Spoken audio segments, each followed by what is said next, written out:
प्रणाम मिथिला। एखन परोड़ के सीजन है और परोड़ आब जैसे बहुत पुरान हो गया तब परोड़ के रेगुलर तरकारी खाए में नीक नहीं लागे छै, मन होइ छै किछु अलग बनाबी जे नीक से खाए। तो देखियो आइ जे थाली है ओहिमे भात दालि करेला के भुजिया भिंडी वाला दालि है और परोड़ भरुआ बना रहल छी। तो ओहिके लेल जे छै सबसे पहले परोड़ के जैसे देखियो एना फाँक में चीर लगा कऽ ओकरा धो कऽ साफ कऽ लेले, छील कऽ खूब नीक से और एकरा सौंसे सौंसे अपना सबके तरबाक अछि।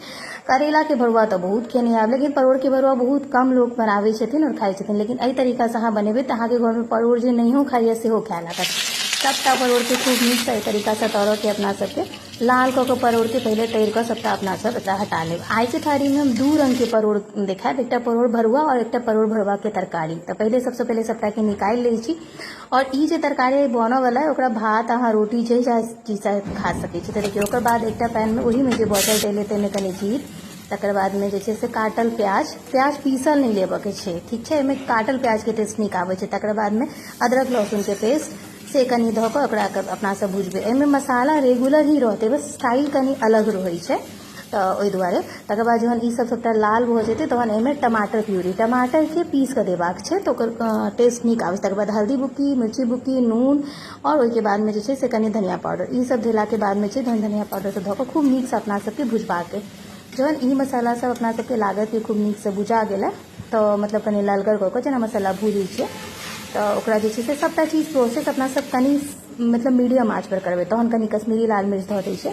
ओकर बाद में उसनल आलू तो रहबे करे, नहीं है तो आलू छीन ले, तो उसनल आलू के में अपना सबके इस्तेमाल करबाक है, कियाकि स्टफिंग में जे छै से उसनल आलू रहै छै तऽ नीक लागै छै। अगर अहाँ सब चाही तऽ जे छै से परोड़ के जे बिया होइ छै ने सेहो आलू संगे पीस कऽ दऽ सकै छै, परोड़ के बिया के भी स्वाद एहिमे बढ़िया आबै छै।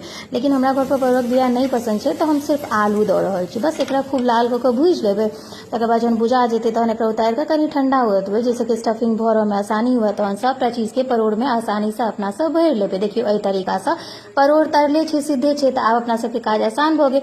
ई परोड़ भरुआ जे छै ना सिर्फ दालि भात और परोड़ के भरुआ अगर थारी में लऽ कऽ बैस जायब ने तऽ अहाँके पूरा मोन सेटिस्फाइड भऽ जायत। एते चटपटा और नीक बनै छै परोड़ के ई भरुआ वाला रेसिपी और देखऽ में बहुत सुंदर लागै छै।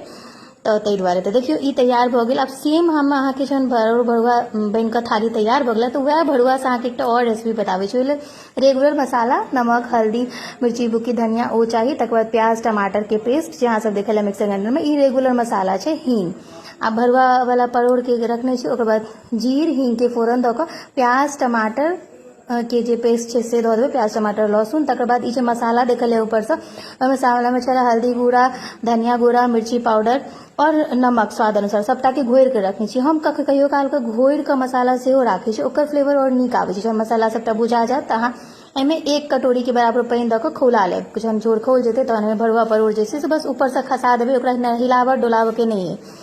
तकर बाद गर्मा गर्म घी वाला रोटी के साथ सर्व करू। खाए में अतेक स्वादिष्ट लगे छै जे रोज लोग कहै छै परोड़ के भरुआ जरूर बनाओ। तो चलू अहाँ सबके हमर ये वीडियो नीक लागल है तो सुंदर सुंदर कमेंट कऽ के पेज के फॉलो जरूर कऽ ली। फेसबुक पर देख रहल छी तऽ यूट्यूब पर ई वीडियो देख रहल छी तऽ चैनल के सब्सक्राइब कऽ ली। फिर भेटी जे नया रेसिपी के साथ। जय मिथिला।